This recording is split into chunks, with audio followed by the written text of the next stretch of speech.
The sun was blazing down on Arlington National Cemetery, and I could feel the sweat trickling down my back under my uniform. Another shift. Another endless hour of standing guard at the tomb of the unknown soldier. It's an immense honor, a sacred duty, but even with that, the heat, the constant vigilance, it can wear you down.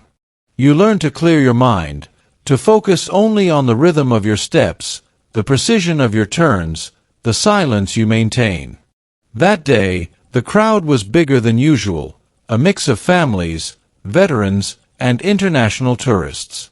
I could hear the hushed whispers, the clicks of cameras, the occasional sniffle as people paused to reflect on the sacrifice the tomb represents. My gaze was fixed forward, my expression unyielding, but my peripheral vision picked up a group of young women, clearly tourists from their bright clothes and excited chatter. They were laughing, taking selfies, and seemed a little too casual for the solemnity of the place. I tried not to let it bother me. Everyone experiences grief and respect differently. As I began my next turn, precise and measured, I noticed one of the women, with bright red hair and a floral dress, separating from her friends. She had a mischievous glint in her eye, and a small, almost imperceptible smirk playing on her lips. My guard was up, but I maintained my composure. We're trained for distractions, for people trying to break our focus. Most times it's a child's shout, or someone dropping something loudly. This felt different. She walked closer to the rope, closer than most people dared, and I could feel the shift in the air, a tension that wasn't there a moment before. Her friends were giggling, watching her, clearly in on whatever she was planning. My internal alarm bells were ringing, but my training kept me stone-faced, my rifle held firm, my steps unwavering. Then it happened. As I turned to face the tomb, she made a sudden, exaggerated movement, waving her hand right in front of my face, like she was trying to startle a pigeon. It was a clear attempt to get a reaction, to make me flinch, to break my focus, to make a fool of me, of the guard, of the very serious duty I was performing. In that split second, a wave of emotions washed over me. Frustration, irritation, disbelief. But overriding it all was an instant, icy cold resolve. My training kicked in, sharper than ever.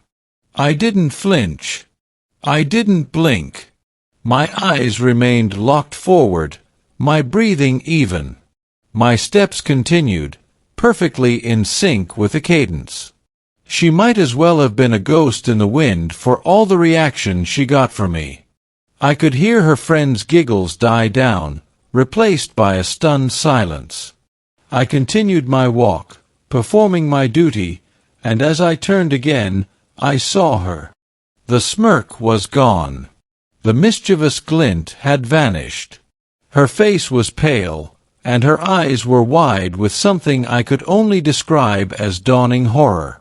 Her friends were no longer laughing, but looking at her with a mix of embarrassment and genuine dismay. The change in her was immediate and profound. It was like a switch had been flipped. The playful arrogance drained away, leaving behind a raw, visible shame. She looked at me, then at the tomb, then back at me, and I could see the understanding slowly sink in. The weight of what she had tried to do, the sacredness of the ground she stood on, the solemn duty I represented, it all hit her at once. She mumbled something to her friends, her voice barely a whisper, and they quickly turned and began to walk away, their shoulders slumped. But she lingered for a moment, her head bowed, her hands clasped in front of her. I saw her eyes well up, and a single tear traced a path down her cheek. It wasn't a show for anyone. It was genuine, heartfelt remorse. She had made a big mistake, and she instantly regretted it.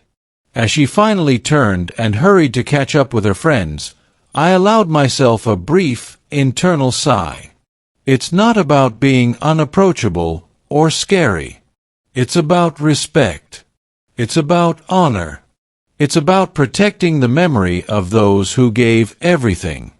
And in that moment, in her sudden realization, I felt a strange mix of relief and a quiet sense of validation. She had come to understand the unspoken reverence of this place, even if it took a misguided prank to get there. My shift continued, the sun still beating down, but the air felt a little different, a little more understood.